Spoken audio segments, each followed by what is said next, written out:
공산주의 혁명으로 탄생한 이 나라는 막대한 인구와 자원을 바탕으로 강대국 반열에 올랐지만 그 내부에서는 상상을 초월하는 일들이 벌어지고 있었죠. 대약진 운동에 참담한 실패로 수천만 명이 목숨을 잃었고 그 책임으로 마오쩌둥은 권력의 중심에서 한 발 물러나야 했습니다. 하지만 이 카리스마 넘치는 지도자는 결코 좌절하지 않았습니다. 오늘은 마오쩌둥에 관한 내용에 대해 알아보겠습니다. 1964년 붉은 표지의 작은 책 한 권이 중국 전역에 퍼져나가기 시작했습니다. 마오쩌둥어로 일명 작은 붉은 책이었죠. 427개의 짧은 명언으로 채워진 이 책은 주머니에 들어갈 만큼 작았고 곧 성경 다음으로 많이 인쇄된 책이 되었습니다. 오늘은 마오쩌둥이 권력을 되찾기 위해 시작한 문화 대혁명과 그로 인해 중국이 겪은 격동의 10년 그리고 그 이후 중국을 완전히 바꾼 개혁의 시대에 대한 이야기입니다. 모든 것은 1966년 마오쩌둥의 정치적 복귀에서 시작되었습니다. 마오쩌둥은 중국 공산주의 혁명이 지속적인 추진력 없이는 성공할 수 없다고 굳게 믿었습니다. 그리고 1966년 그는 혁명에 대한 지지가 약해지고 있다고 판단했죠. 그가 내린 처방은 극단적이었습니다. 바로 문화 대혁명이었습니다. 마오쩌둥은 공산당 내부에 숨어있는 적들을 제거해야 한다고 선언했습니다. 그는 청년들에게 일어나 구시대의 유물을 파괴하라고 촉구했죠. 낡은 사상, 낡은 문화, 낡은 습관, 낡은 풍속, 이 네 가지를 타파해야 한다는 것이었습니다. 마오쩌둥에게는 충성스러운 동맹들이 있었습니다. 군을 장악한 국방부 장관 린베오, 그리고 언론을 통제하던 마오쩌둥의 아내이자 전직 여배우 장친이었죠. 이들은 마오쩌둥의 캠페인을 위한 강력한 무기가 되었습니다. 학생과 청년들이 가장 먼저 마오쩌둥의 호소에 응답했습니다. 그들은 홍위병이라는 조직을 결성하고 붉은 완장을 차고 작은 붉은 책을 휘두르며 거리로 쏟아져 나왔습니다. 수백만 명의 학생이 베이징으로 모여들었고 마오쩌둥은 천안문 광장에서 대규모 집회를 열어 그들을 환영했습니다. 홍위병은 곧 마오쩌둥의 집행자가 되었습니다. 그들의 첫 번째 표적은 대학 강사와 고등학교 교사들이었죠. 구시대의 상징으로 여겨진 이들은 구타당하고 공개적으로 모욕당했습니다. 장칭은 학생 집회에서 폭력을 조장하며 말했습니다. 선한 사람이 악한 사람을 이기는 것은 정의롭고 악한 사람이 선한 사람을 이기는 것은 선한 사람에게 영광을 가져다 준다고요. 몇 주 만에 혼란은 캠퍼스를 넘어 사회 전체로 확산되었습니다. 베이징에서 시작된 폭풍은 중국 전역의 도시와 성으로 번져나갔죠. 수천 명의 홍위병 무리가 거리를 배회하며 부르주아나 반동 분자로 낙인 찍힌 사람들을 공격했습니다. 수백만 명의 평범한 시민들이 표적이 되었습니다. 날조된 혐의, 단순히 글을 읽고 쓸 줄 안다는 이유 또는 중국 전통 문화에 관심이 있다는 이유만으로도 충분했죠. 아무도 안전하지 않았습니다.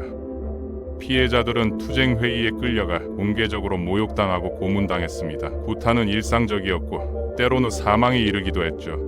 더욱 끔찍한 것은 피고인의 친구와 친척이 공격을 지휘하도록 강요받는 경우가 많았다는 점입니다.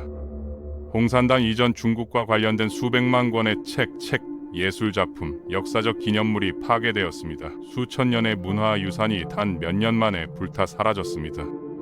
1966년 12월 26일 73번째 생일 파티에서 마오쩌둥은 전면적인 내전을 선포했습니다. 당 간부들을 숙청하고 마오쩌둥에게만 충성하는 혁명위원회로 교체하겠다는 것이었죠. 군부는 이 숙청을 지원하라는 명령을 받았고 문화대혁명은 훨씬 더 피비린내내 나는 단계로 접어들었습니다. 1967년 한 해에만 약 25만 명이 사망하고 75만 명이 영구 장애를 입었습니다. 1968년 마오쩌둥은 계급 청산이라는 새로운 캠페인을 시작하며 공포를 더욱 확산시켰죠. 모든 연령대와 사회 계층이 영향을 받았고 추가로 3천만 명이 투쟁회의에 참여해야 했습니다. 혼란은 당의 최고 위층까지 도달했습니다. 중국 국가주석 류샤오치는 가족과 함께 투쟁회의에 끌려갔습니다. 그들은 홍위병에게 공개 구타당하고 투옥되었죠. 저우 원라이 총리는 류샤오치를 범죄적 반역자, 적의 간첩이라고 비난했습니다. 망연자실한 류샤오치는 7개월 후 감옥에서 사망했습니다. 정치국 상무위원회의 개혁과 덩샤오핑도 피해갈 수 없었습니다. 그는 트랙터 공장으로 추방되었고 그의 형은 스스로 목숨을 끊었죠. 그의 아들은 홍위병들에게 수개월 동안 고문당한 뒤 3층 창문에서 떨어져 평생 마비 증세를 겪게 되었습니다. 다른 많은 고위 관리들도 숙청되었는데 그 중에는 미래의 중국 지도자 시진핑의 아버지 시중신도 포함되어 있었습니다. 저우 언라이 총리는 살아남았지만 그의 양녀 순웨이 씨는 체포되어 고문당하고 감옥에서 사망했죠. 저우 언라이는 공개적으로 비판하지 않고 전 동료들에 대한 탄압을 지지했습니다. 이것은 정치적 생존을 위한 전략이었죠. 마오쩌둥과의 개인적인 관계는 불안정했지만 마오쩌둥은 그에게 정부를 운영하고 중국의 외교를 지휘해 줄 것을 기대했습니다. 1968년 7월 마오쩌둥은 홍위병에게 목적을 달성했으니 공격을 중단하라고 명령했습니다.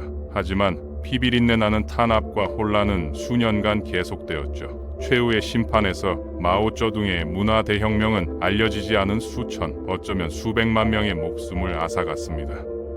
문화 대혁명의 과도한 폭력은 마오쩌둥에게 권력을 안겨주는 듯 했습니다. 그러나 이제 그가 신뢰하는 지도부 내부 인사는 거의 없었고 그를 신뢰하는 사람도 거의 없었죠. 마오쩌둥과 국방장관 린베오의 관계도 악화되기 시작했습니다. 1971년 린베오는 자신의 안전을 위해 중국을 떠나기로 결심했습니다. 그는 가족과 함께 소련행 비행기에 탑승했지만 비행기는 몽골에 추락했고 탑승객 전원이 사망했죠. 인민해방군 내 린베오의 옛 동료들은 곧 숙청되었습니다. 린베오가 사라지자 저우 언라이 총리의 지위와 권위는 더욱 높아졌습니다. 그리고 1970년대 초 저우 언라이는 일련의 외교정책 성공을 감독하며 자신의 위신을 드높였습니다. 1971년 수년간의 외교적 책략 끝에 유엔은 중화인민공화국을 중국의 유일한 합법적 대표로 인정했습니다. 유엔 안전보장이사회 상임이사국 5개국 중 하나였던 대만의 의석이 공산당 중국에 넘어간 것이죠.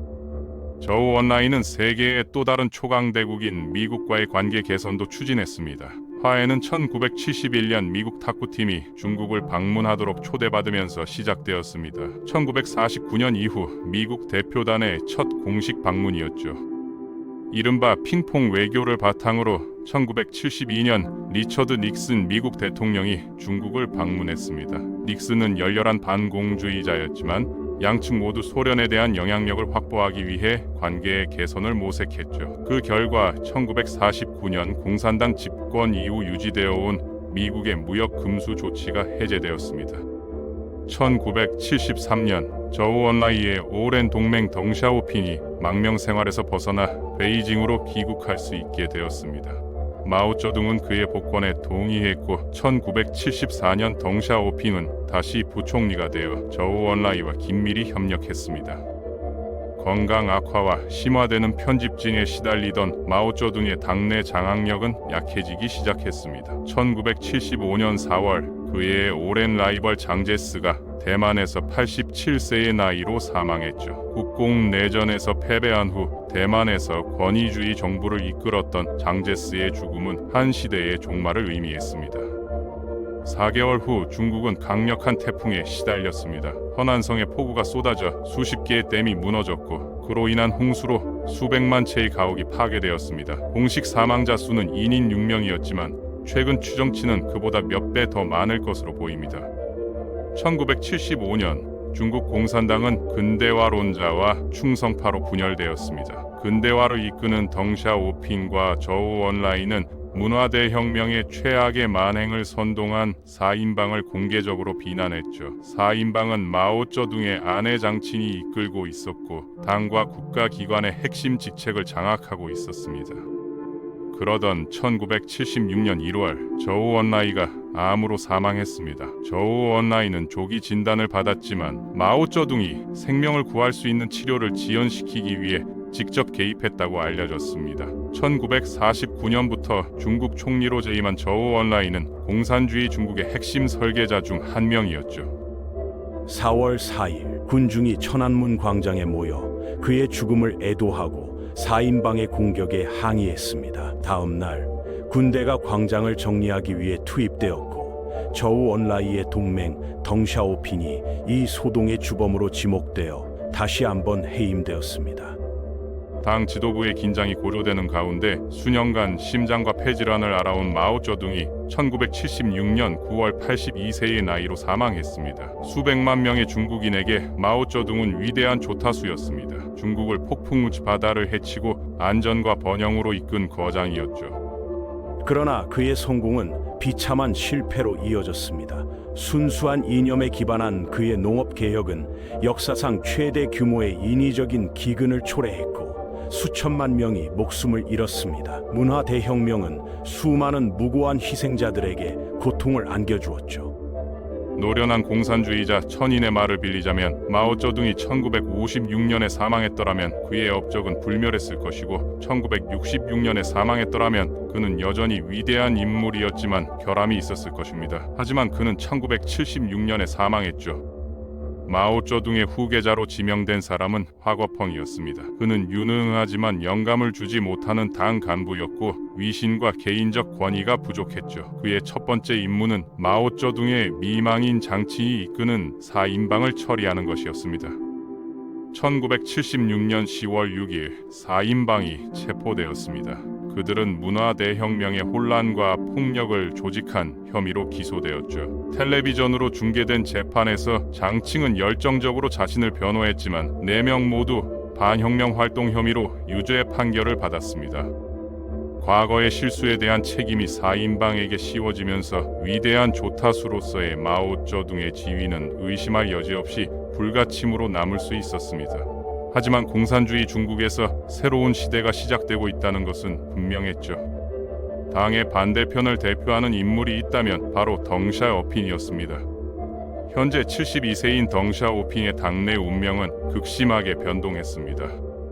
1930년대에 그는 마오쩌둥을 지지했고 1950년대에는 바우파 운동을 집행했으며 1960년대에는 경제개혁가가 되었다가 문화대혁명 때 갑자기 호감을 잃었죠. 1977년 7월 화걸펑은 덩샤오핑을 두 번째로 복권시켜 공산당 부주석으로 임명했습니다. 이제 모든 추진력은 개혁가들에게 있었죠. 덩샤오핑은 마오쩌둥의 대약진 운동과 문화 대혁명으로 약화된 중국이 비참한 상태에 처해 있음을 예리하게 인지하고 있었습니다. 여전히 인구의 80%를 차지하는 중국 농민의 평균 소득은 연 40달러에 불과했습니다. 문화대혁명으로 인해 전국의 주요 요직은 자격 미달의 군 간부들이 차지하고 있었고 대학들은 10년 동안 문을 닫았으며 수천 명의 교육받은 사람들은 시골로 추방되어 하찮은 노동에 종사하고 있었습니다. 덩샤오핑은 해결책이 급진적인 개혁이라고 믿었습니다. 그는 수십 년간의 마오쩌둥 이념에서 벗어나 새로운 사상과 기술에 대한 개방성을 옹호했죠. 학생과 관료들은 해외 유학을 장려받았고 목표는 농업, 공업, 과학, 국방의 4대 현대화를 실현하는 것이었습니다. 1978년 말 덩샤오핑은 공식적으로 정치국에서 세 번째로 높은 지위에 올랐습니다. 하지만 실제로는 덩샤오핑이 주도권을 쥐고 있었죠. 덩샤오핑은 마침내 중국의 절실히 필요하다고 생각하는 개혁을 실행할 수 있게 되었습니다. 문화대혁명은 중국 사회에 깊은 상처를 남겼습니다. 피해자와 가해자 모두에게 깊은 트라우마가 오늘날까지 이어지고 있죠. 수많은 문화유산의 파괴, 알 수 없이 많은 희생자, 그리고 사회 전체를 뒤덮은 불신과 공포는 한 세대 전체를 얼룩지게 했습니다. 하지만 덩샤오핑의 등장과 함께 중국은 새로운 길을 걷기 시작했습니다. 그가 실행할 개혁은 역사상 전례 없는 변화를 가져올 것이었죠. 마오쩌둥 시대의 이념적 순수성에서 벗어나 중국은 실용주의와 개방의 길로 나아가게 됩니다. 그리고 그 결과는 세계를 놀라게 할 것이었습니다.